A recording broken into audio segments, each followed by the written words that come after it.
Hola, a continuació us vull presentar un treball que hem fet per una organització no governamental que ens ha proposat de fer una visualització a través d'un prototip o una maqueta, si pot ser funcional, a partir d'un dataset que ells ens han passat, que conté dades sobre la quantitat de CO2 que els diferents països al món han produït durant un any concret i també la quantitat de CO2 per càpita d'aquests països. En el dataset hi ha diferents variables que podem extreure, com són la quantitat de CO2 a l'any 2019, les emissions per càpita dels ciutadans d'aquests països, la població d'aquests països, però ens demanen que només volen mostrar les de l'any 2019. Aleshores, el que hem fet ha estat fer una visualització tipus mapa interactiu en la qual es representa la quantitat de CO2 emès per cada un dels països a l'any 2019 i està representat per un cercle que és més gran o més petit depenent de la quantitat d'emissions de CO2. El títol de la visualització és aquest d'aquí, Països i petjada de CO2. Remarquem que es tracta de les emissions de CO2 al món l'any 2019 i, com podem veure, tenim representat en un color violeta els emissors més grans del món. En colors més pàl·lids tenim altres països en què la quantitat emesa no és tan gran. Per tant, podríem relacionar la grandària d'aquest cercle i el color més pàl·lid o més fosc amb la quantitat d'emissions de CO2.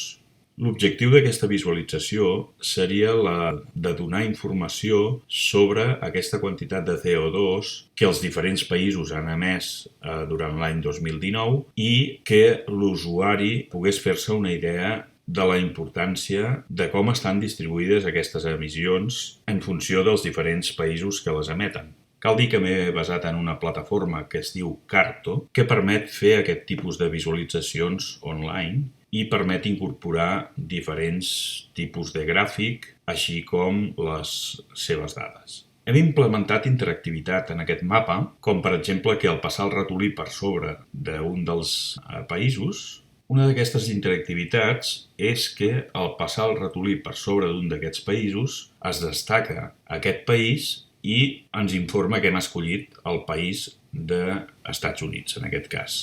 Si ho fem en un altre, doncs, per exemple, aquest aquí, United Kingdom.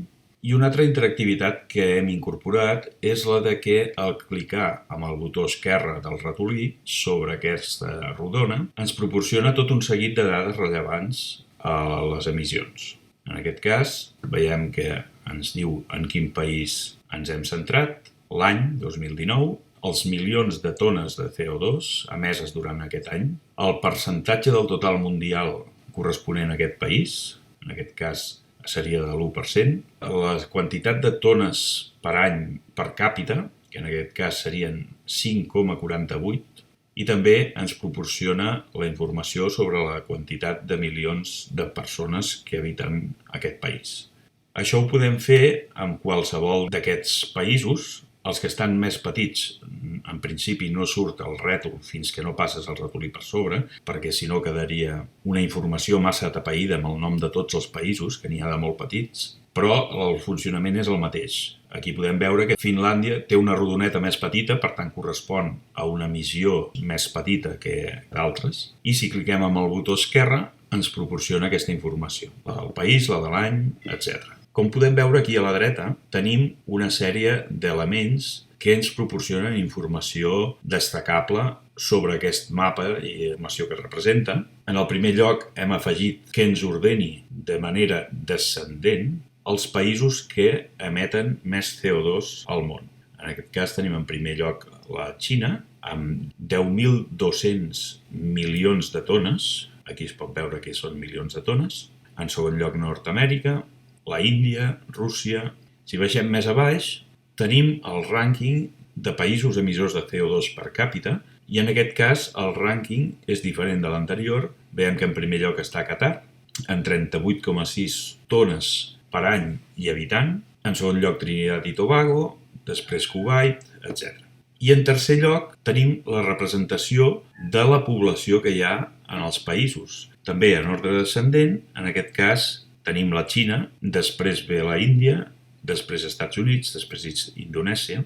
En conclusió, tenim un mapa interactiu on tu pots bellugar-te, perquè, per exemple, aquí ara no veiem Austràlia, però si ens belluguem cap aquí, també veiem Austràlia, i si cliquem amb el botó esquerre, ens donarà tota la informació que hem detallat abans. En conclusió, crec que és una bona visualització que compleix l'objectiu de donar informació visual i clara sobre les diferents emissions de CO2 en els diferents països del món. Moltes gràcies.